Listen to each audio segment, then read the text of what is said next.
ये इमाम आज़म अबू हनीफा है, जिस नात को कभी कभी हमारी जमात के जिम्मेदार लोग मज़े का खेजी के साथ बहुत ही उसे तनज़्ज़ुली की तरफ लेके जाते हैं, उस नात के अगराज़ व मकासिद की तरफ आए तो पता चलेगा यही इमाम आज़म अबू हनीफा फरमाते हैं, हदीस मुस्तफ़ा पढ़ा रहा था, हुजूर की इश्क की तलब मेरे अंदर पैदा हो गई और जैसे दरसगाह खत्म हुई मैं नाते मुस्तफ़ा लिखने लगा। इमाम आज़म कहते हैं मैं नात लिखने लगा और जज्बा ज्यादा बेदार हुआ तो मैंने अपना रख्ते सफर बांधा और फिर मदीने की तरफ निकल पड़ा। रास्ते भर में हुजूर की नातें लिखता जाता और नातें पढ़ता जाता। इमाम आज़म अबू हनीफा कहते हैं मैं रास्ते पर हुजूर की नातों के मिसरे लिखते जाता और पढ़ता जाता यहाँ तक कि मदीना आ गया। तवज्जो सुने, ये हर शख्स की जरूरत है। इमाम आज़म अबू हनीफा कहते हैं मैं मदीने शरीफ पहुंच गया। जब मदीने पहुंचा तो मैंने गुस्ल किए, कपड़े तब्दील किए, नात के पर्चे को मैंने जेब में रखा। आहिस्ता आहिस्ता रोज़े रसूल की तरफ जा रहा हूँ। जरा प्यार से करिए सुभान अल्लाह। कोई जाने लगे तो दो चार कदम आप भी चले जाया, कोई जाने लगे मदीने तो उसके हाथों को चूम लिया करो और कहा करो अय मदीने जाने वालों मुझको भी लेते चलो। कारवां में क्या गुबारे कारवां होता नहीं। घर बैठे बैठे हंसी मजाक करते हो कि वो अच्छा हुआ चला गया, जब तक नहीं आएगा मदीने से मोहल्ला सुकून में रहेगा। मोहल्ले के सुकून के लिए तो मदीने शरीफ गया, ज़ुमाने भी तो हो सकता है। तवज्जो सुनिएगा, इमाम आज़म अबू हनीफा कहते मैं हुजूर की बारगाह में गया, शेखैन में सलाम किया और जैसे रोज़े रसूल पे पहुंचा ना तो मैंने मेरी आंखों से आंसू निकले। शायर ने कहा था कि जिस प्रोफेसर इकबाल अजीम को बुलाया गया था जब मदीने शरीफ, नाबीना शायर थे, अंधे थे, तो आपने शेर कहे थे मदीने का सफर है और मैं नमदीदा जबी अफसुरदा अफसुरदा बदन लर्जीदा लर्जीदा। कहते हैं किसी के हाथ ने पढ़कर सहारा दे दिया वरना कहाँ मैं और कहाँ ये रास्ते पेचीदा पेचीदा। कहते हैं कि बसीरत खो गई लेकिन बसारत खो गई, बसीरत खो गई लेकिन बसारत। मदीना हमने देखा है मगर ना दीदा। और जब मदीने पहुंचे तो आपकी नात का एक मिसरा बड़े बड़ों के दीवान पर भारी है। आप कहते हैं मदीना जाके हम समझे तकद्दुस किसको कहते हैं, मदीना जाके हम समझे तकद्दुस किसको कहते हैं। हवा पाकीज़ा पाकीज़ा, फजा संजीदा संजीदा। खादिम ने कहा कि रोज़े रसूल बिल्कुल करीब है तो प्रोफेसर इकबाल अजीम ने कहा चुप, मुझे न बता कि हुजूर की बारगाह आ गई है। सुकूने कल्ब की लहरों से ये महसूस होता है कोई है माइले लुत्फो करम पोशीदा पोशीदा। आक़ा करीम की बारगाह में वो तजस्सुस इश्क, वो हुजूर की मोहब्बत की तलब लेके जाती है तो फिर जाने से पहले हाज़िरी कबूल हो जाती है। इमाम आज़म कहते हैं मैंने शेखैन में सलाम किया, बाबुल बकी से एंट्री किया था, बाबुल सलाम से नहीं, रोज़े रसूल पे गया, मवाज़िह शरीफ पे सलाम किया और जैसे रियाजुल जन्ना के अंदर दाखिल हुआ, शुक्र के 2 रकात सजदे मुझे अदा करने थे, मैंने नमाज पढ़ी और फजर का वक्त हुआ चाहता था, अभी अजान नहीं हुई, मैंने देखा कि हुजूर की बारगाह के करीब में एक शख्स खड़ा है। तो मुझे पता चला कि ये वही है जो हुजूर के रोज़े शरीफ पर शमा रोशन करता है, जारोब कशी करता है। अल्लाह के रसूल की बारगाह में ये मुअज्जिन की नशिस्त पर फाइज है, अजानें दिया करता है, नमाजियों को बुलाया करता है। हुजूर की बारगाह में ये बड़ा मुबारक है, मुजावर है दरबार मुस्तफ़ी का।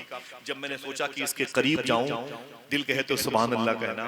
इमाम आज़म अबू हनीफा कहते हैं जैसे मैं उसके करीब गया मैंने क्या देखा, हुजूर की मज़ार शरीफ के करीब हुजूर के दरबार का मुजावर मेरी लिखी हुई नात को पढ़ रहा है। मैंने आपसे नहीं कहा आप सुभान अल्लाह कहिए, लेकिन कोई ना कोई कह सकता है। तवज्जो रखिएगा, कहते हैं कि मेरी लिखी हुई नात को रोज़े रसूल पे पढ़ रहा था। मैं समझा ये कलाम टकरा गया क्या, ऐसा कैसे हो गया। मैं भी पढ़ता रहा, वो भी रोता रहा, उसकी आंख से आंसू निकलते रहे और मैं भी नात के मज़ामीन को जो मैंने मौजू किया था उस पर मैं अश अश कर रहा था। नात के शेर खत्म हुए तो इमाम आज़म अबू हनीफा कहते हैं कि मैंने उसके करीब जाके उसके हाथों को चूमा। मैंने कहा एक बात पूछूं, कहा क्या, कहा अभी अभी जो नात आप पढ़ रहे थे ये नात किसकी लिखी हुई है। तो उसने कहा मुझे क्या पता किसकी लिखी हुई। मैंने कहा तुम्हें कैसे मिल गई। तो उसने कहा आज की रात में हुजूर की मस्जिद में सो रहा था तो हुजूर ने ख्वाब में इस नात को मुझे अता करके फरमाया, वक्त का अबू हनीफा मेरी मोहब्बत में इस नात को लिख के आ रहा है, इससे पहले कि वो पढ़े मेरी ख्वाहिश है तुम मुझे पढ़ के सुना दो। नात लिखी जाए बगदाद की जमीन पे, खबर मदीने वाले को हो जाए। नात लिखी जाए शायराहे मदीना पर, खबर मदीने वाले को हो जाए। एक लिखे तो मदीने वाले को हो जाए, अनेक लिखे अनेक पढ़े तो कितनी खबर हुजूर को होगी। लिहाजा नात के सुनते वक्त हसासियत पैदा कर, बड़े बड़ों के इल्म के जोम के कुब्बे को मैंने मुनहदिम होते हुए देखा है। आइए बड़े अदब और एहतराम के साथ थोड़ी सी बात करें। मैंने देखा जब मुसलमानों की लड़कियां आवारगी का शिकार हो गई, जब मैंने देखा कि मुसलमानों के लड़के नशे की दुकानों पर लाइन लगाए खड़े हुए हैं, अगर सफर में मुलाकात हो गई तो 7 घंटे के बाद पता चला ये भी मुसलमान है। उसके मोबाइल में गाने बजाने की तस्वीरें चल रही थी, स्पोर्ट्स की दुनिया में मस्त मगन था। मैंने सोचा कभी इसके यहाँ जलसे नहीं होते, कभी ये रोहतास के इलाके में कभी गुजरा नहीं, कभी इन उलमा की सोहबतों की दीवार से इस्तेफादा नहीं किया। कैसा इंसान है, 7 घंटे हो गए मुझे इसके साथ सफर करते हुए, अब जाके मुझे पता चला ये मुसलमान है। एयरपोर्ट जा रहा था, मेट्रो बैठा था, 6 लड़कियां थी, 2 लड़के थे। किसी एंगल से मुझे नहीं लगा कि ये मुसलमानों के लड़के हैं या लड़कियां हैं। मैं समझा ये पंजाब के लोग हैं, पंजाबियों का लिबास वैसे होता है। तकरीबन आधे घंटे के बाद जैसे मेट्रो से उतरना था, एक लड़की का मोबाइल बजा, उसने कहा वालेकुम अस्सलाम भाईजान खैरियत है। तब मेरे रोंगटे खड़े हो गए कि ये तो हुजूर की उम्मत की लड़कियां, अल्लाह के रसूल पर दरूद पढ़ने वाली लड़कियां आज इस कदर आवारगी का शिकार कैसे हो गई। तकलीफ होती है। लुटते हुए बंगाल को देखता हूं और अपने किरदार को देखता हूं तो फिर कई दिनों के भूखे होने के बावजूद भी खाना नहीं खाया जाता, थकावट के बावजूद नींद नहीं आती। खुदा की कसम खाऊं, फजर की नमाज से पहले पहुंचा था, एक बात का टेंशन मुझे हो गया, मैं तकरीबन 5 घंटे आज सुबह जागता रहा। ऐसे कैसे होगा?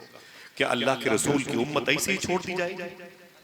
मैं आपको कहो तो अंदर ले चलो, इन उलमा के सीने पर अपना हाथ रख के बोलो, बिल्कुल रियल बात है। कहो तो मैं काबे के आंगन में बोलूं, काबे शरीफ के आंगन में चल के बताऊं ये वाकये इस कदर सदाकत पर मबनी। लड़की की शादी हुई और शादी के 3 महीने के बाद अपने ससुराल के घर के करीब में बियर की दुकान पर बियर की बोतल खरीद रही थी, निकाब ओढ़ करके बियर की बोतल खरीद रही थी।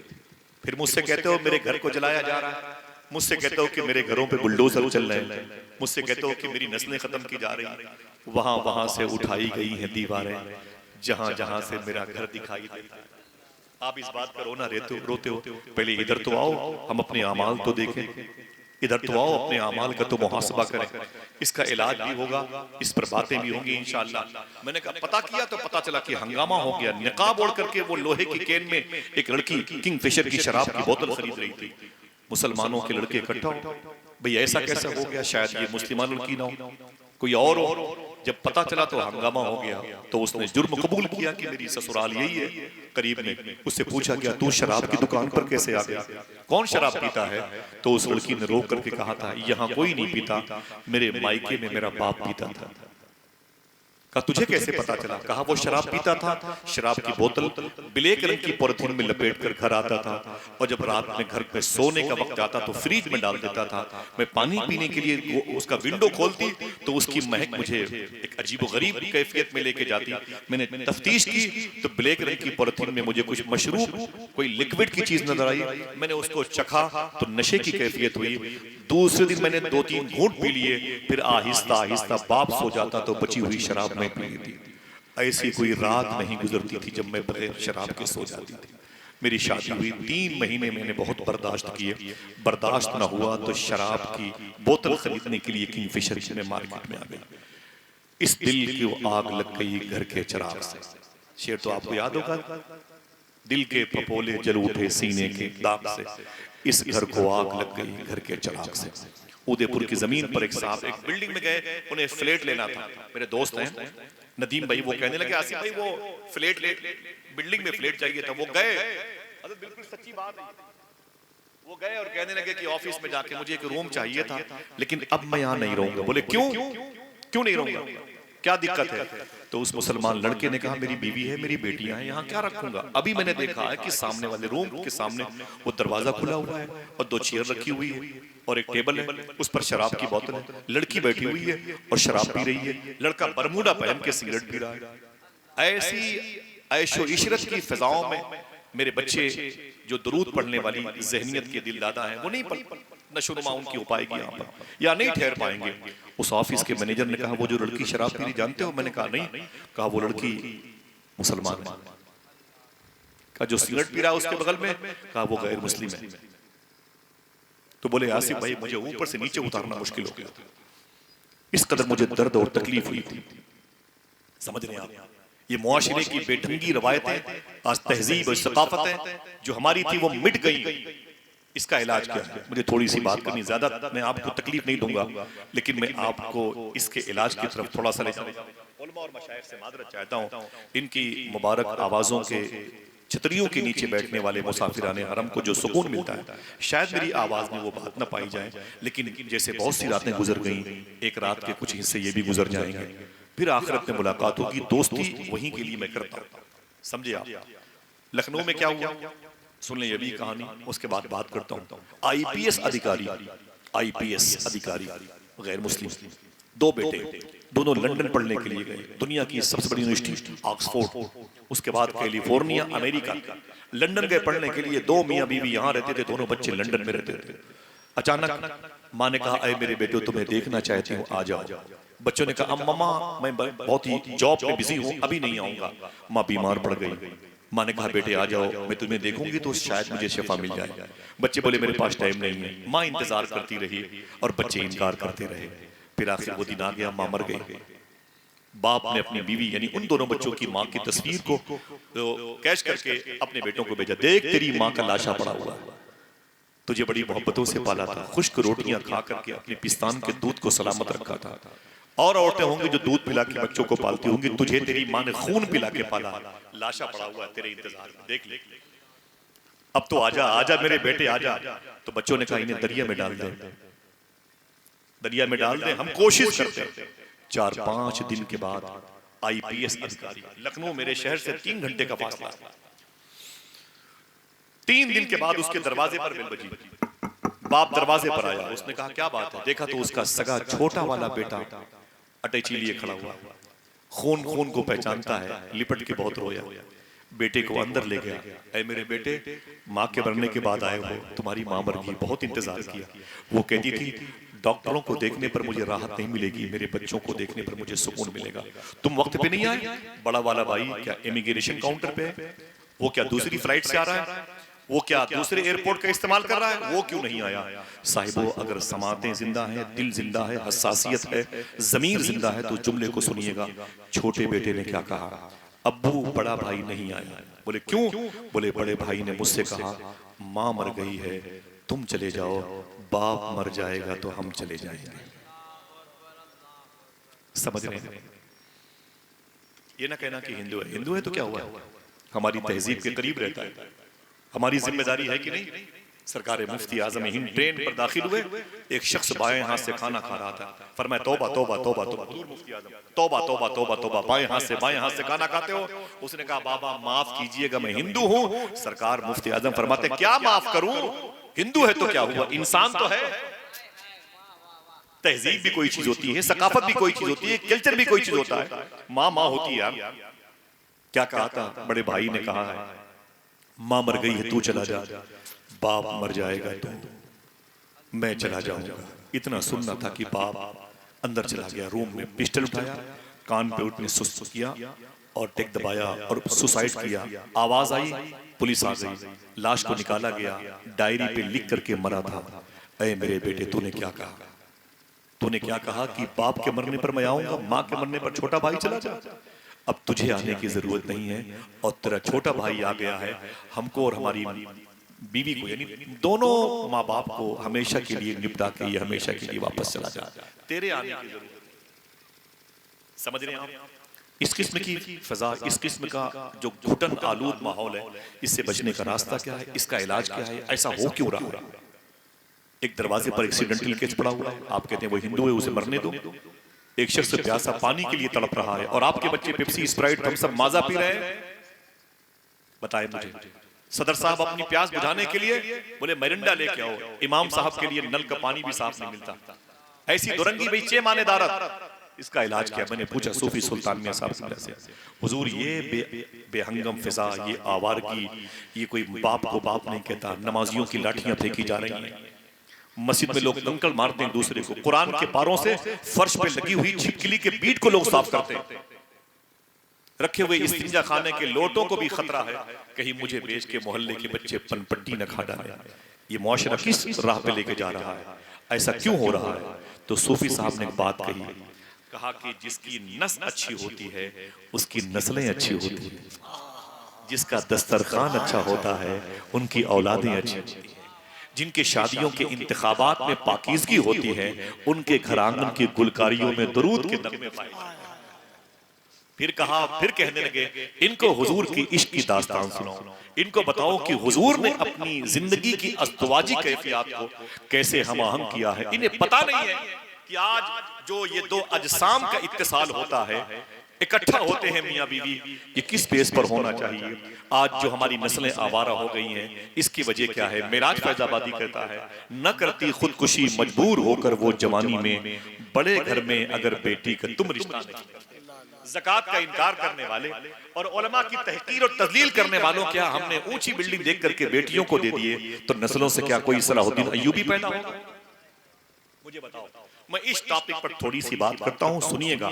वो आपकी शादी के कार्ड पर लिखा होता है, कहते हैं जब तक ये पिच अच्छी नहीं होगी इस मैदान में कोई कामयाब नहीं होगा। मैंने कहा कौन सी पिच? बोले पहले शादियों के मौके पर यह देखा जाता था, लड़कियां अपने बाप से कहती थी, ऐ मेरे बाप, मेरे रिश्ते के लिए आप किसी ऊंची हवेली के मालिक के यहाँ मत जाया करो, आप मेरे रिश्ते के लिए मस्जिद में जाया करो। तो बाप कहता था मस्जिद में कौन मिलेगा? तो लड़कियां कहती थी, जो लड़का खुदा का हक अदा नहीं करता मेरा हक कहां से पूरा करेगा? मेरे रिश्ते के लिए मस्जिद में जाया करो, मुझे जहन्नमी शौहर पसंद नहीं। समझ रहे हैं आप? आज तो पैसों की भीड़ भाड़ में पैसों के जो खजाने पर रखे हुए सांप हैं, हमको उसका मंत्र भी नहीं मालूम है, हमने उनसे दोस्ती गांठ रखी है, तो नस्लें आवारा पैदा होंगी। आइए सोचें कि इस हवाले से अल्लाह के रसूल सल्लल्लाहु अलैहि वसल्लम का सिस्टम क्या है।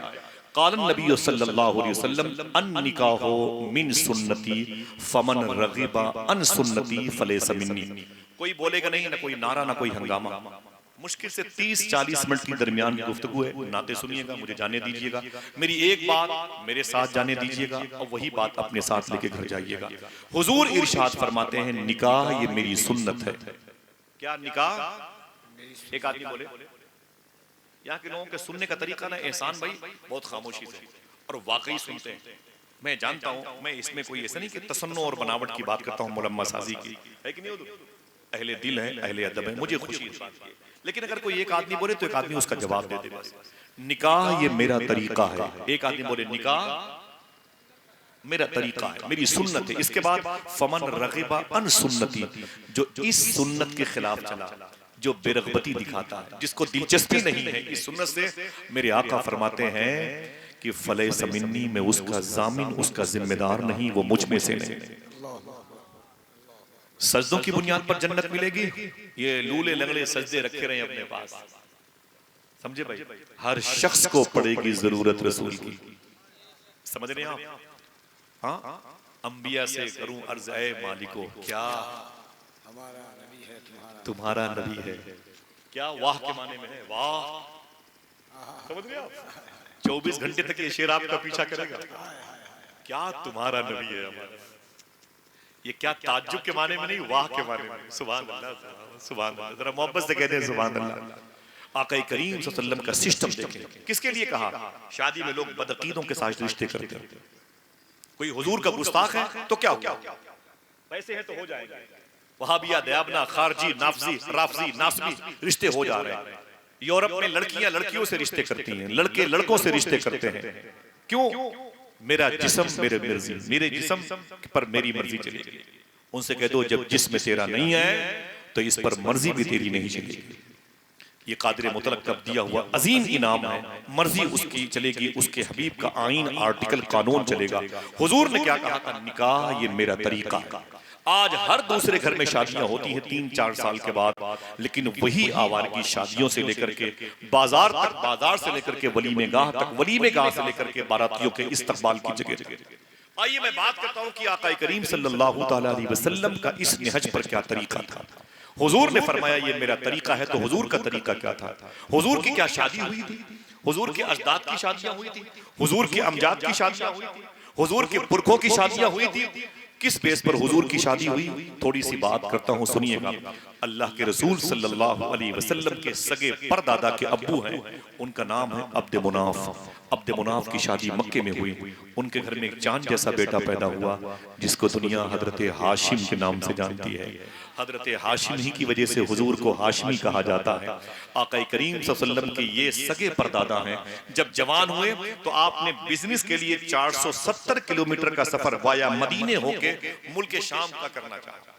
और जब मदीने पहुंचे तो मदीने में खानदान था जिसे खानदान बनु नज्जार कहते हैं। तो खानदान बनु नज्जार के लोगों ने जनाब हाशिम को देखा। ये किलाब के पोते थे, मुर्रा के पर पोते थे। कहा कि आपका नाम? कहा हाशिम है। कहा आपकी शादी हुई? कहा नहीं। कहा मेरे खानदान बनु नज्जार में एक लड़की है, उसका नाम है सलमा, उससे शादी कर लो। तो जनाब हाशिम ने कहा मेरे अंदर खूबियां आपने कहां से देख ली हैं? मेरे कबीले के बारे में आपको मालूमात नहीं, रिश्ते की बात कैसे आ गई? दिल कहे तो कोई एक आदमी सुभान अल्लाह कहे।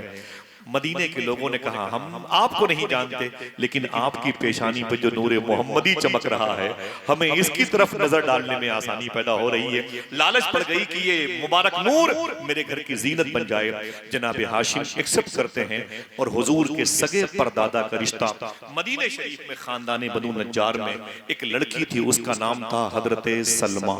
अगर कोई पूछे हुजूर की सगी परदादी का नाम क्या था तो क्या बताएंगे? हजरत सलमा। जज़ाकल्लाह। हुजूर की ये सगी परदादी हैं और हुजूर की ये सगे परदादा, दोनों रूहें यहाँ पर इत्तिसाल का शरफ पाती हैं।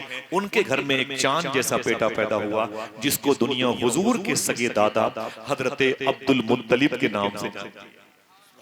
ऊंची बोले, ऊंची बोले। हजरत अब्दुल मुत्तलिब, खानदान कुरैश, परदादा हाशिम और दादा का नाम अब्दुल मुत्तलिब। इसीलिए कहा इन शोरा ने अय कुरैशी लक़बी हाशमी व मुत्तलबी। आका करीम के सगे दादा अब्दुल मुत्तलिब। अब्दुल मुत्तलिब जब 9 साल के हुए और मदीने शरीफ में रहते थे, और 9 साल के बाद जब आप मक्के शरीफ तशरीफ लाए और जवान हुए तो अब्दुल मुत्तलिब हुजूर के दादा की शादी मक्के शरीफ में जिस लड़की से हुई, उस लड़की के बाप का नाम था हजरत उमर। एक नफीस तबीयत के बुजुर्ग थे, मुवाहिद परस्त। उनकी बेटी का नाम था हजरत फातिमा। काश कोई एक आदमी सुभान अल्लाह कहता है, ये मुबारक नाम है। तो उस नाम की एक खातून थी मक्के शरीफ में जिनकी शादी होने की नौबत आने वाली थी। उनकी शादी हुजूर के सगे दादा अब्दुल मुत्तलिब से हुई। कोई पूछे कि हुजूर के दादा का नाम, कहना अब्दुल मुत्तलिब। हुजूर की दादी का नाम जनाबे हजरत फातिमा। क्या नाम था? हजरत फातिमा। बहुत बहुत शुक्रिया। अब ये दोनों मियाँ बीवी इकट्ठा होते हैं। उसके बाद हुजूर सल्लल्लाहु अलैहि वसल्लम के दादा और दादी के घर में अल्लाह के रसूल के अब्बू हजरत अब्दुल्ला की पैदाइश होती है। इधर मक्के शरीफ में जनाबे अब्दुल मुत्तलिब और जनाबे फातिमा के मिलने से जनाबे अब्दुल्ला पैदा हो रहे हैं। उन्हीं दिनों मक्के शरीफ में एक बुजुर्ग थे, उनका नाम था हजरत वहाब। उनकी बेटी, उनकी बीवी का नाम था मखदूमा बर्रा। उन दोनों के मिलने से एक चांद जैसी बेटी पैदा हो रही थी जिसको दुनिया बीबी आमिना के नाम से जानती है, जो आका करीम की माँ कहलाती है। अल्लाह के रसूल सल्लल्लाहु अलैहि वसल्लम के अब्बू इधर बड़े हो रहे थे, उधर आका करीम सल्लल्लाहु अलैहि वसल्लम की अम्मी बड़ी हो रही थी। इन दोनों का रिश्ता रजब शरीफ के महीने में हुआ। अगर कोई पूछे आपसे हुजूर की अम्मी की शादी और हुजूर के अब्बू की शादी किस महीने हुई तो कहना रजब शरीफ के महीने में। एक आदमी हाथ उठा के बोले किस महीने में? बहुत बहुत शुक्रिया। किस महीने में? रजब शरीफ के महीने में। इसी महीने में सरकार इमाम बाकर के बेटे, सरकार इमाम ज़ैनुल आबिदीन के पोते इमाम जाफर सादिक के नाम से कोंडे की नियाज होती है। 7वें इमाम है अल्हम्दुलिल्लाह रब्बिल आलमीन। 6वें इमाम मूसा काजिम के अब्बू हैं, इमाम अली रजा के दादा हैं माशाअल्लाह। तो इसी मुबारक महीने में रजब के महीने में हुजूर की अम्मी और हुजूर के अब्बू की शादी हुई, रमजान शरीफ से 2 महीना पहले। समझ गए?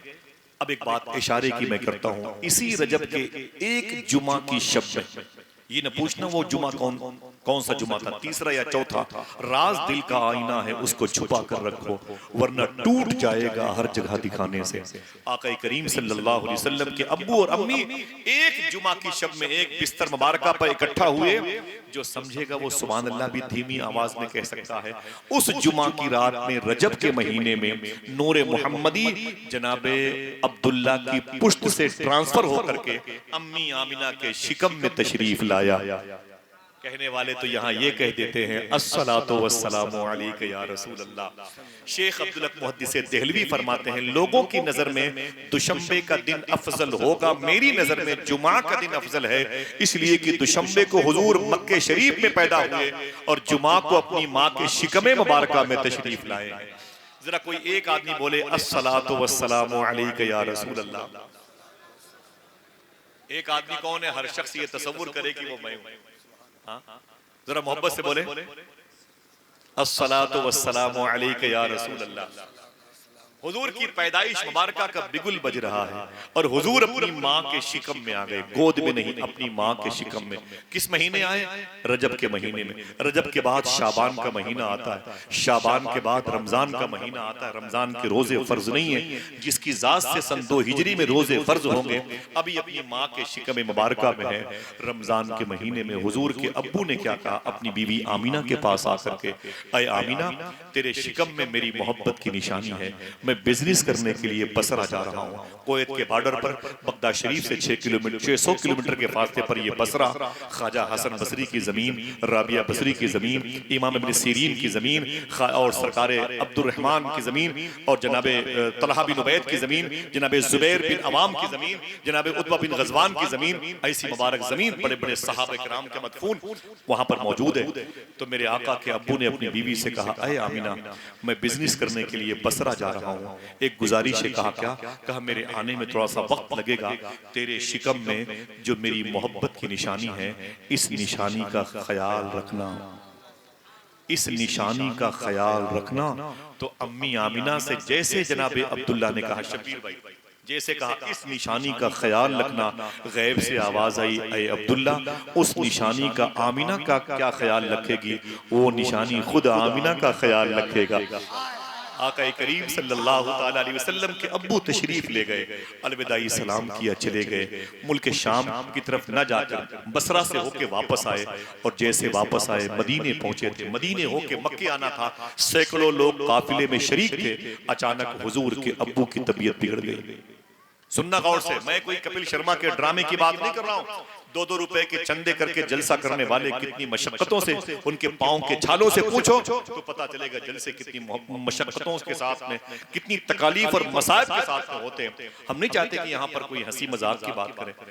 रमल्ला, गाजा, खान यूनुस लुट गया हो तो होंठों पर लतीफे और कहकहे गालिब नहीं आते। थोड़ी सी बात दिल की सुन ले आप। अल्लाह के रसूल सल्लल्लाहु अलैहि वसल्लम जब मदीने होकर के मक्के आने वाले थे, हुजूर के अब्बू की तबीयत अलील हो गई, तबीयत बिगड़ गई और मदीने शरीफ में हुजूर के अब्बू का इंतकाल हो गया। 4 महीने हुए थे हुजूर की अम्मी की शादी को, अब्बू की, और हुजूर की माँ बेवा हो गई। हुजूर अपनी माँ के पेट में है, अभी जमीन पे तशरीफ नहीं लाए हैं। हुजूर के बाप का इंतकाल हो गया। अल्लाह अकबर, अल्लाह अकबर। समझ रहे हैं आप? दारे नाबगा मोहल्ले में हुजूर के अब्बू की कब्र बनाई गई। हुजूर के अब्बू को वहां पर दफन किया गया मदीने शरीफ में। ये जगह आज भी मौजूद है, 5 और 6 नंबर बाप के पास में, दरवाजे के पास, विंडो के पास में हुजूर के अब्बू की कब्र जहां थी मौजूद है वो जगह। मालूम है आज से 50 साल पहले सरकार मुहद्दिस सूरती रहमतुल्लाह ताला अलैह के शागिर्द अल्लामा शाह अहमद नूरानी के ससुर आला हजरत ने जिनकी दस्तार में दस्तार बांधी हुई, जिनको आला सरकार की खिलाफत का शरफ हासिल हो, जिनको लोग कुतुब मदीना शेख ज़ियाउद्दीन मुहाजिर मदनी कहते हैं, वो कहते हैं कि मेरी मौजूदगी में मदीने शरीफ में मस्जिद नबवी शरीफ की दीवारें बढ़ाई जा रही थी तो हुजूर के अब्बू की कब्र खुल गई थी। सुनना गौर से। तो हुजूर के अब्बू का जनाजा बाहर आ गया था। मैं भी करीब पहुंचा। दिल कहे तो कोई एक आदमी सुभान अल्लाह कहे। आप कहते हैं जब मैं करीब पहुंचा तो मैंने क्या देखा? कफन तो कफन है, हुजूर के अब्बू की आंखें भी इतनी चमकदार थीं कि इतनी चमकदार आंखें जिंदों की भी नहीं रहा करती। कहते हैं मैंने हुजूर के अब्बू की पेशानी चूमी। जब मैं पेशानी चूम के वापस आया तो मेरे खानकाह के मेरे कुछ मुरीदीन ने कहा, हुजूर आपने जब हुजूर के अब्बू की पेशानी चूमी है तो आपकी दाढ़ी के कुछ बाल हुजूर के अब्बू के रुखसार का बोसा ले रहे थे। कुत्बे मदीना शेख ज़ियाउद्दीन मुहाजिर मदनी कहते हैं, मैंने कैंची मंगाई, उन बालों को काट लिया और काटने के बाद उन्हें शीशी में रखा। लोगों ने कहा ऐसा क्यों कर रहे हैं? मैंने कहा कि मुझे डर लग रहा है जिन बालों ने हुजूर के अब्बू के रुखसार के बोसे लिए हों वो कहीं पानी से मस होकर के वो पानी नालियों में न चले जाए और बेअदबी का इल्जाम मुझ पर आ जाए। मैंने मदीने के कबूतरों से अदब सीखा है। खुदा की कसम ये खुद फरमाते हैं, मेरी जिंदगी में वहाँ की वहाबी हुकूमत ने मस्जिद नबी शरीफ के आसपास कबूतरों को दाना डालने पर पाबंदी लगा दी थी। आप फरमाते हैं, मैं देखता था कि हुजूर की बारगाह में पुलिस वालों का मिजाज ये था, कबूतरों को दाना मत डालना वरना कबूतर आएंगे और बीट करेंगे और गंदगी हो जाएगी और कबूतर भूखे रहेंगे तो मदीना छोड़ के चले जाएंगे। अल्लामा ज़ियाउद्दीन मुहाजिर मदनी फरमाते, खुदा की कसम मैंने देखा कबूतर उड़ उड़ करके हुजूर की बारगाह की तरफ लोट लोट पड़ते थे, जमीन पे तड़पते रहते थे, भूखे मर जाते थे, मगर उनके करीब से यही आवाज आती थी, आका जान तो दे सकता हूँ शहरे मुस्तफा नहीं छोड़ सकता। कहते मैंने हुजूर की बारगाह के इन कबूतरों से अदब सीखा था। आका करीम सल्लल्लाहु ताला अलैहि वसल्लम का ये आशिक कहता है कि मैंने हुजूर सल्लल्लाहु अलैहि वसल्लम के मुबारक उन बालों को संभाल करके रखा है। अल्लाह का शुक्र है कि जिन बालों ने हुजूर के अब्बू के रुखसार के बोसे लिए थे मैंने उन बालों की ज़ियारत की है। अल्हम्दुलिल्लाह रब्बिल आलमीन। मैं 2010 में था ना, कफील भाई आप सबकी जूतियां एहसान पे बैठे हुए, मैंने अल्लाह के रसूल सल्लल्लाहु अलैहि वसल्लम की पुश्त पर जो पत्थर बांधे थे हुजूर ने, मैंने उस पत्थर को देखा। खुदा की कसम आज बारात वापस चली आती, अगर खाने में रोटियां गर्म न हो, बेटियों के लिए ससुराल में बोटियां ना हो तो FIR हो जाती, रिश्ते टूट जाते हैं। मैंने उस पत्थर को देखा था, 10 mm का पत्थर नहीं था। खुदा की कसम आज भी वो पत्थर जब मुझे याद आता है मेरे दिमाग में गर्मी चढ़ जाती है। तकरीबन 4 या 500 ग्राम के वो 2 पत्थर थे जो इतने बड़े बड़े पत्थर थे। जब भूख अल्लाह के रसूल को लगती थी तो हुजूर पेट पर उसे बांध दिया गया। चौराहे पर बैठ करके फिल्मी अखबार पढ़ते हुए अपने घरों की उन गरीबी की शिकायतें नहीं करते। समझ रहे हैं? अल्लाह के रसूल की जिंदगी का ये चैप्टर देखें जो आज मुआशरे को हमारे एक राह दे सकता है, एक मुबारक मंजिले मकसूद तक पहुंचा सकता है। सुने, आज जैसे हम बैठे हैं कल नहीं बैठेंगे, कल यहाँ कोई और बैठेगा, हम जहाँ होंगे वहाँ आज हमारा कोई इंतजार कर रहा है। आइए तैयारी करें। आका करीम सल्लल्लाहु अलैहि वसल्लम के अब्बू का इंतकाल मदीने में हुआ। व्हाट्सएप, फेसबुक, इंस्टाग्राम, अल जजीरा चैनल नहीं था कि मदीने वालों को खबर देता। जब ये काफिला मदीने से मक्के वालों को खबर देता, जब ये मक्का पहुंचा ना तो हुजूर के दादा अब्दुल मुत्तलिब कहते हैं कि मैं भी अपने बेटे अब्दुल्ला के इस्तकबाल के लिए गया था। लोग भाई बहनों से लिपट के खुश थे, बहनें बाप भाई से लिपट के खुश थी, बेटे बाप से लिपट के खुश थे, माएँ अपने बेटों से लिपट के खुश थी, बिजनेस करके आ रहे थे, खूब पैसे कमाए थे। जनाब अब्दुल मुत्तलिब कहते हैं भीड़ में मैं गया, मैंने कहा ए मक्के वालों तुमने बिजनेस कर ली, ये बताओ सबसे मुलाकात कर रहे हो, ये बताओ मेरा बेटा अब्दुल्ला कहाँ है? कलेजे बाहर आ जाते हैं। आवाज आई, अय अब्दुल मुत्तलिब काबे के मुजावर, अय काबे के मुतवल्ली, अय ज़वारे काबा की खिदमत करने वाले, किसको ढूंढते हो? तो मैंने कहा मैं अपने बेटे अब्दुल्ला को ढूंढता हूँ, 4 महीनों पहले जिसकी शादी हुई थी, जिसकी बीवी का नाम आमिना है, जो मुस्तकबिल में काबे की खिदमत करने वाला, ज़ायरीन काबा की खिदमत करने वाला, वो नजर नहीं आ रहा है। तो काफिले के लोगों ने कहा अब्दुल मुत्तलिब अपने बेटे अब्दुल्ला को भूल जाओ। मैंने कहा क्यों? कहा उसका मदीने में इंतकाल हो गया है। कोई इस दर्द को एक बाप से बेहतर न समझेगा। जवां बेटा गुजर जाए तो कांधा टूट जाता है। जमीन पर हुजूर के दादा गिर गए, लोगों ने उठा करके घर ले जाना चाहा। फरमाया मुझे घर मत ले चलो, मुझे मेरी बहू बेटी आमिना के पास ले चलो। मेरी बेटी अपने शोहर के इंतजार में होगी। मेरी माँ ने भी मेरे बाप का इंतजार किया, मेरी बीवी भी मेरा इंतजार करती है, मेरी बहनें अपने शोहर का इंतजार करती हैं और मेरी बेटी भी अपने शोहर का इंतजार करेगी। क्यों? वसीम बरेलवी ने कहा था उसूलों पर जो आँच आए तो टकराना जरूरी है, जो जिंदा हो तो फिर जिंदा नजर आना जरूरी है। थके हारे परिंदे जब बसेरे के लिए लौटे, सलीका मंद शाखों का लचक जाना जरूरी है। अल्लाह के रसूल सल्लल्लाहु अलैहि वसल्लम की अम्मी आमिना फरमाती है, मेरे घर के सामने से कदमों की आवाज़ आई, मैं खुश हो गई कि इन्हीं आवाज़ों में मेरे शौहर के कदम की आवाज़ होगी। मैं दरवाजे पर गई कि मेरा सरताज आ गया, मेरे सर का ताज आ गया, मेरी खुशियाँ आ गई, मेरे ख्वाब की ताबीर आ गई, मेरी दुनिया की जन्नत आ गई, मेरा शौहर अब्दुल्ला आ गया। लेकिन अम्मी आमिना फरमाती है, हुजूर की माँ है, अल्लाह के रसूल की माँ है, सबसे अजीम और हसास तबीयत के लतीफ मिजाज के मेरे आका हुजूर शेखुल इस्लाम फरमाते हैं, बड़े लतीफ हैं, नाजुक से घर में रहते हैं, मेरे हुजूर मेरी चश्मे तर में रहते हैं, कयाम उनका न फर्शे जमीन अर्शे बरी, वो अपने चाहने वालों के घर में रहते हैं। आज हुजूर की माँ कहती है, मैं दरवाजे पर आई तो मैंने सोचा कि देखो मेरे शौहर कहाँ हैं, काफी दिनों के बाद वापस आ रहे हैं। जैसे मैं दरवाजे पर आई तो खानदान के लोग रो रहे थे। मैंने कहा आप आंसू बहा रहे हैं, मेरी खुशी का दिन है, आज मेरी ईद का दिन है, आप मरासी के शेर पढ़ रहे हैं। तो मेरे ससुर बाप ने कहा, अरे मेरी बहू बेटी आमना किसके इंतजार में है? तो मैंने कहा कि मैं तो अपने शौहर अब्दुल्ला के इंतजार में हूँ। घर के पर्दे तब्दील किए हैं, घर के बर्तन भी उनके मुंतजिर हैं, दीवारों दर इस्तकबाल के मिसरे पड़ रहे हैं। मेरे ससुर ने कहा, अरे मेरी बेटी आमिना भूल जा अपने शौहर को। मैंने कहा क्यों? कहा उसका मदीने में इंतकाल हो गया। अभी 4 या 5 महीना पहले हुजूर की अम्मी की शादी हुई थी। अल्लाह के रसूल सल्लल्लाहु अलैहि वसल्लम की अम्मी और अब्बू की रिश्ते हुए थे। 23 या 23.5 महीने 23 या 23.5 साल की उम्र में अल्लाह के रसूल की माँ के सर से उनके शौहर का साया उड़ गया। जरा सोचो कि इस कदर तकलीफ तजल्लियात रहमतुल आलमीन में लिखा हुआ है। हुजूर की माँ इस कदर रोई थी, इस कदर रोई थी होश में आने के बाद। और एक मरसिया लिखा था आपने, ये लफ्ज मरसिया है, और ये सरकार मुजाहिदे मिल्लत के खलीफा हैं, जिनकी वो तालीफ किताब है। वो फरमाते हैं कि हुजूर की माँ इतनी रोई थी कि अगर उनके अशार को कोई नर्म तबीयत का इंसान पढ़ दे तो उसके दिल के टुकड़े टुकड़े। लेकिन हमें क्या पता, हम तो लतीफे सुनने के आती हैं। मोहब्बत की हो तो जानो, कभी हसासियत के माहौल में आए। अभी एक बंद पढ़ रहे थे, मुझे माफ कीजिएगा, वो मेरा भाई करबला की मखदूमा ज़ैनब के दोनों बेटों की बातें कर रहा था। आपकी बाजुओं में कहीं से कोई उनकी एहसानात की चिंगारी की गर्मी महसूस नहीं हुई?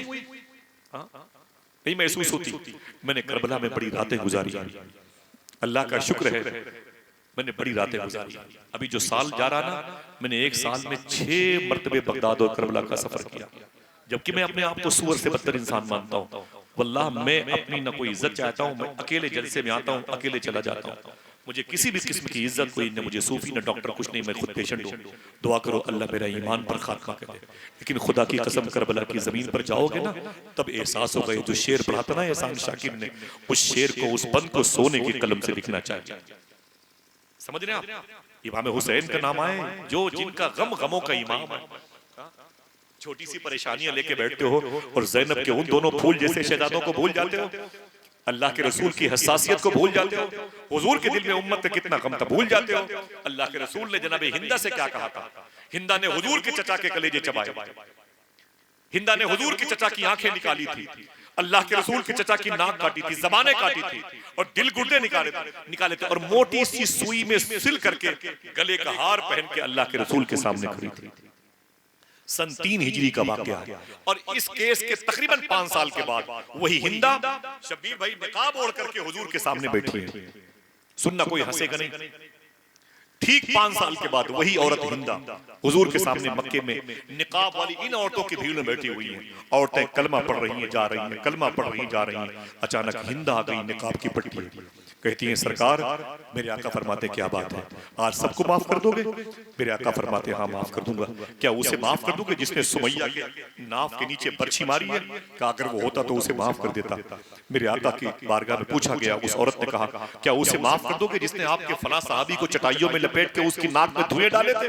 कहा माफ कर दूंगा। कहा आका उसे माफ कर दोगे जिसने आपकी बेटी ज़ैनब के पेट में बर्छी डाली है? कहा माफ कर दूंगा। कहा बचपन में जिसने आपके जिस्म पर 100 किलो ऊंट की गंदगी डाली है? कहा माफ कर दूंगा।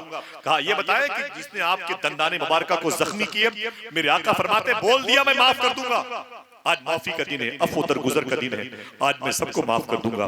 उस औरत ने कहा जिसने आपके चचा को शहीद किया, क्या उस वहशी को माफ कर देंगे? मेरे आका रोने लगे और फरमाया हाँ उसे माफ कर दूंगा। फिर उस औरत ने कहा क्या उस औरत को माफ कर देंगे जिसने आपके चचा की आंखें निकाली हैं? आपके चचा के कान काटे हैं, आपके चचा की जबान काटी है, जिसने आपके चचा के जिस्म के 15 टुकड़े किए थे ओहद के पहाड़ के नीचे, क्या उसे भी माफ कर देंगे? मेरे आका रोने लगे, फरमाते ऐ औरत सुन, अगर वो औरत मेरे सामने आएगी तो मैं उसे भी माफ कर दूंगा। इतना सुनना था, उसने निकाब की पट्टी हटाई, कहा ऐ मदीने वाले आका माफी चाहते हो, वो औरत कोई और नहीं मैं ही हूं, मुझे को हिंदा कहते हैं। अल्लाह के रसूल रोने लगे और अपना चेहरे मुबारक फेर लिया। हिंदा हुजूर के नाले के करीब गिर पड़ी थी, कहा सरकार मुझे माफ कर दे, जाए पनाह की कोई जगह नहीं है, मुझे माफ कर दे सरकार, मुझे माफ कर दे। आका करीम ने फरमाया अल्लाह तुझे माफ करे, अल्लाह तुझे माफ करे। फिर हुजूर ने जुमला फरमाया था, ऐ हिंदा मेरे सामने बेपर्दा मत आया कर, हिंदा मेरे सामने बेपर्दा मत आया कर।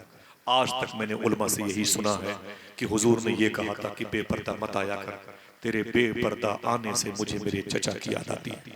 लेकिन यहाँ इतने बड़े लोग बैठे हैं, नातिया मुशायरे की दुनिया के, और मिंबर शरीफ पर सजे हुए उलमा बैठे हुए हैं। सूफिया फरमाते हैं ये बात नहीं थी कि ऐ हिंदा तुझे देखता हूं तो मेरे चचा की याद आती है, ये बात नहीं थी। वरना ऐसे बहुत से लोग थे जिनको देख करके हुजूर को अपने गुलामों की वो मजलूमियत याद आ गई होगी, लेकिन हुजूर ने ये बात कही नहीं की। फिर हुजूर ने ये बात हिंदा के लिए क्यों कही? अगर दिल कहे तो इस पर कल डिस्कस करना भूलना नहीं। मैं आपसे हाथ जोड़ता हूं, आप बस बैठे हैं वहीं पर बैठे रहे, मैं अपने पैरों की मिट्टी मुझे दे, मेरी कब्र में काम आएगी। समझ रहे? अल्लाह के रसूल ने इसलिए हिंदा से कहा था कि मेरे सामने बेपर्दा मत आया करो। जब हिंदा हुजूर की बारगाह में बैठती थी तो अपने किए हुए जुर्म पर रोती बहुत थी, और अल्लाह के रसूल को किसी की आंखों से निकलते हुए आंसू का वाला। बड़े लतीफ है, नाजुक से घर में रहते हैं, अपने भाइयों को तकलीफ देने वाले क्या जाने, अपनी बहनों की गरीबी का मजाक उड़ाने वाले क्या जाने, दूसरे सिलसिले के बुजुर्गों की नालैन की आवाज को हम अपना मौजूए सुखन बनाते हैं, हमें क्या पता दूसरी खानकाह के गुंबदों मीनार पर तनकीद के पत्थर फेंकने वाले क्या जाने अल्लाह के रसूल की हसासियत क्या थी, उन्हें क्या खबर कि ये शेर किसके लिए कहा गया। बड़े लतीफ है, नाजुक से घर में रहते हैं, मेरे हुजूर मेरी चश्मे तर में रहते हैं, कयाम उनका न फर्शे जमीन अर्शे बरी, वो अपने चाहने वालों के घर में रहते हैं। अल्लाह के रसूल सल्लल्लाहु अलैहि वसल्लम माँ की आगोश में खानदान की औरतों ने क्या कहा था, आमीना टेंशन मत ले, तेरे शौहर का इंतकाल हुआ है, खानदान की औरतें जिंदा हैं, अगर कभी तन्हाई का एहसास हो मुझे बुला लेना, बोरियत का एहसास हो मुझे बुला लेना, तेरी तन्हाई को अंजुमन में तब्दील करूंगी। जब तुझसे कोई न बात करेगा ना तो हम खानदान की औरतें आएंगी। तो अम्मी आमीना फरमाती हैं, ऐ मेरे खानदान की औरतों जाओ अपने अपने घर जाओ। कहा क्यों? कहा तुझे पता नहीं कि मेरा शौहर इंतकाल से पहले मेरे पेट में अपनी मोहब्बत की निशानी छोड़ के गया है। जब पूरा मक्का सो जाता है तो ये निशानी मुझसे चुप के बातें किया करती। अल्लाह के रसूल की माँ फरमाती हैं, फिर हुजूर की पैदाइश का मामला, कभी आऊंगा तो हुजूर की पैदाइश पर बात करूंगा, मुझे बताना। अल्लाह के रसूल की उम्र शरीफ 25 साल हुई, अभी हुजूर ने ऐलान नहीं किया अन निकाह मिन सुन्नती, निकाह ये मेरी सुन्नत है। हुजूर ने अभी इसको बावर नहीं कराया, अभी इस जुमले को लॉन्च नहीं किया, अभी हदीस मुस्तफा के अल्फाज इस किस्म के तरतीब नहीं पाए। क्यों? अभी हुजूर ने शादी ही नहीं की। 25 साल उम्र है, कितनी ऊंची बोले? एक आदमी बोले हुजूर की उम्र 25 साल है, अभी शादी नहीं हुई। जब 25 साल की उम्र शरीफ हुजूर की मक्के शरीफ में हुई, उन्हीं दिनों मक्के शरीफ में एक औरत थी, वर्क़ा बिन नौफल के खानदान से उसका ताल्लुक था, खुवैलद उसके बाप का नाम था, हाला उसकी बहन का नाम था, उसकी शादी हो चुकी थी, उसके 2 बच्चे थे, और शौहर का इंतकाल हुआ तो उसकी दूसरी शादी हुई, उससे 2 बच्चे हुए। दोनों शौहरों से कितने बच्चे हुए? ऊंची बोले 4 बच्चे हुए। वो शौहर भी मर गए, इंतकाल कर गए। अब वो औरत तीसरी शादी करने के मूड में नहीं है, उसकी उम्र है इस वक्त 40 साल। कितनी? आवाज नहीं है, कितनी उम्र है? 40 साल। उस औरत की उम्र है 40 साल। अल्लाह के रसूल की उम्र शरीफ है, भूल गए?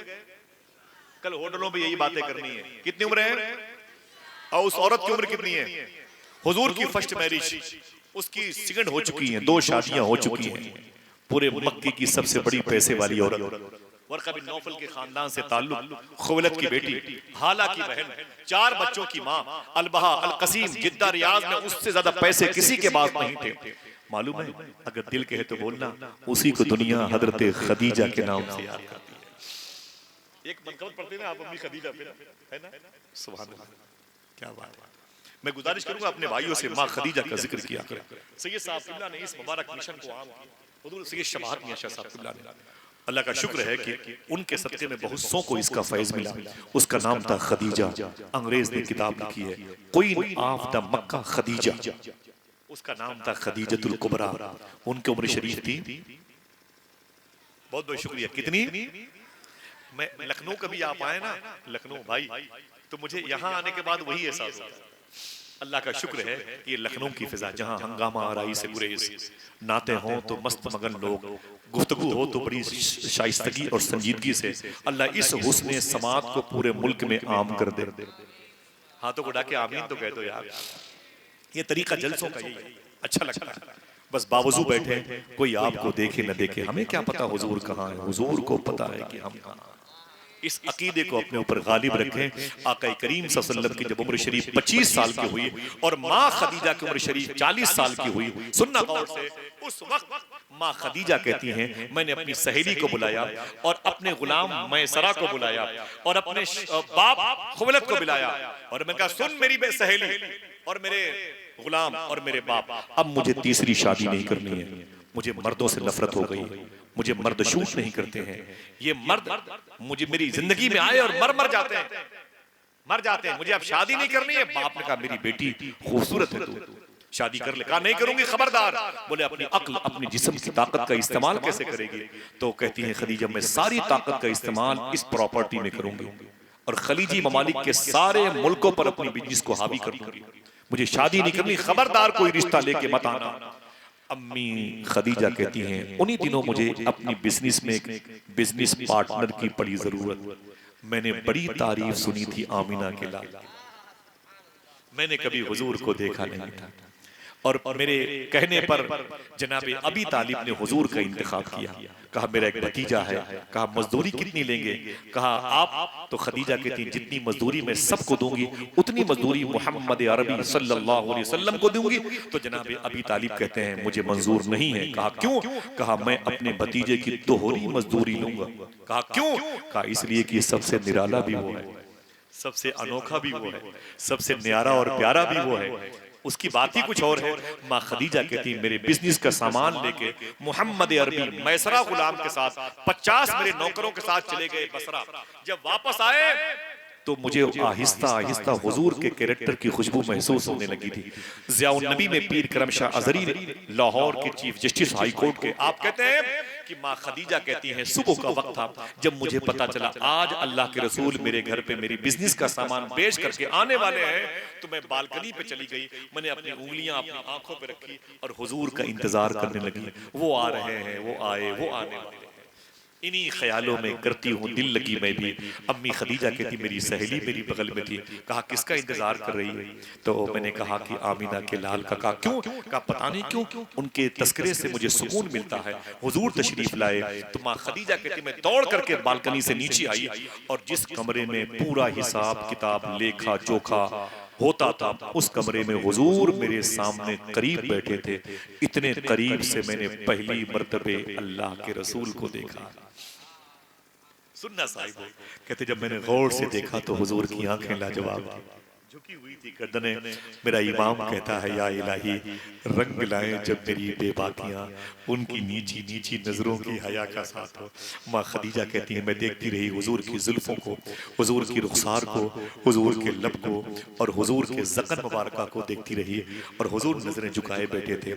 मैंने हुजूर को मुखातिब करना चाहा, अय मोहम्मद अरबी मुझसे बात करे। हुजूर ने नजरें नहीं उठाई। मैंने कहा अच्छा ये बताएं वो छोटी खजूरें कितने की बिकी हैं? तो हुजूर ने बगैर गर्दन उठाए हुए फरमाया छोटी खजूरें इतने की बिकी हैं। मैंने कहा बड़ी खजूरें कितने की बिकी हैं? तो हुजूर ने गर्दन नहीं उठाई, फरमाया बड़ी खजूरें इतने की बिकी हैं। मैंने कहा ये माल कितने का बिका है? हुजूर गर्दन नहीं उठाते और गर्दन झुकाए झुकाए जवाब देते। साहिबो दिल कहे तो बोलना। माँ खदीजा कहती हैं इसी कमरे में बड़े बड़े अमीर ज़ादे आते थे, हिसाब करते थे, हिसाब करते वक्त हिसाब कम करते थे, मेरे चेहरे को ज्यादा देखते थे, लेकिन अगर मेरा हुस्न कहीं खामोश हुआ है तो आमिना के लाल के हुस्न के आगे खामोश हुआ है। मैंने बड़ी कोशिश की कि अल्लाह के रसूल मुझसे मुखातिब हों, मुझसे बातें करें। ऐ माँ तेरी अजमत को सलाम, तेरी नियत खालिस को सलाम, तेरी सोच को सलाम, तेरी फिक्र को सलाम। लेकिन माँ खदीजा वो तेरी तरफ क्यों मुखातिब होता जिसने अल्लाह की मुबारक जलवों की तजल्लियात से अपने आप को मालामाल किया, वो तुझे क्यों देखता मेरी माँ। अल्लाह के रसूल बैठे रहे, अपना हिसाब लिया। माँ खदीजा कहती हैं हुजूर ने मुझे देखा तक नहीं और चुपचाप अपने पैसे लिए चले गए। माँ खदीजा कहती हैं चले तो गए लेकिन मेरा दिल भी हुजूर लेके चले गए। अब हुजूर की मोहब्बत में तड़पने लगी। क्या कहा था शायर ने, उनकी नजर से मेरी नजर 10 बजे मिली और 10:10 पे मुसलमान।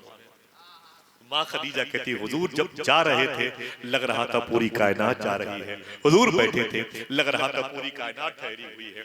जब हुजूर चले गए तो मेरे घर में हुजूर के बदन की खुशबू थी, जहाँ बैठे थे वो जमीन महक रही थी, जिधर हुजूर ने देखा था वो दीवारें महक रही थी, पूरा घर मेरा रोशन मुनव्वर था। मैं रातों को जब बिस्तर पे आई तो हुजूर की यादें मेरे साथ आ गई। क्या कहा था अल्लाह के रसूल ने, अपने बच्चों को इश्क रसूल सिखाओ, इश्क रसूल सिखाओ, इश्क रसूल ऊंची बोले सिखाओ। तो कोई माजून आता है क्या इश्क रसूल नाम, कोई किताब आती है इश्क रसूल नाम की, ब्लैक बोर्ड पर लिख दो इश्क रसूल, तो क्या बच्चे इश्क रसूल बन जाएंगे। इश्क रसूल कैसे सिखाएं। सूफिया फरमाते हैं कि माँ बाप की जिम्मेदारी बनती है कि वो खुद हुजूर से ऐसा इश्क करें कि बच्चे देख देख करके आशिक रसूल बन जाए। समझ रहे हैं आप। लेकिन जब माँ बाप ही आवारा हो जाए, रात रात भर टीवी के रिमोट अपने हाथों में लेके चैनल तब्दील होते रहेंगे तो दुरूद बच्चे कैसे पढ़ेंगे। फिर सुबह फजर के वक्त नात की नगमे की आवाजें घरों में कैसे आएंगी। समझ रहे हैं। ये दस्तरखान पाक हो, फिजा अच्छी हो तो नस्लें अच्छी होती हैं। हुजूर ने फरमाया ये मेरा तरीका, मेरे शिआर, मेरी अलामत, मेरा आइन, मेरा आर्टिकल है ये निकाह। लेकिन आज वही पुराने ढर्रे से निकल करके आज अंग्रेजों के बनाए हुए मिशन की राह की याद दिलाता है। इसीलिए लड़के लड़कियां आवारा हो गए। शराब की दुकानों पर सचर कमेटी आज भी कह रही है सबसे ज्यादा मुसलमानों के बच्चे हैं। हॉस्टल से निकल करके इज्जतें बेच करके अपने पास 80-80 हजार रुपए का मोबाइल लेकर के टहलने वाली लड़कियां सबसे ज्यादा मुसलमानों की नजर।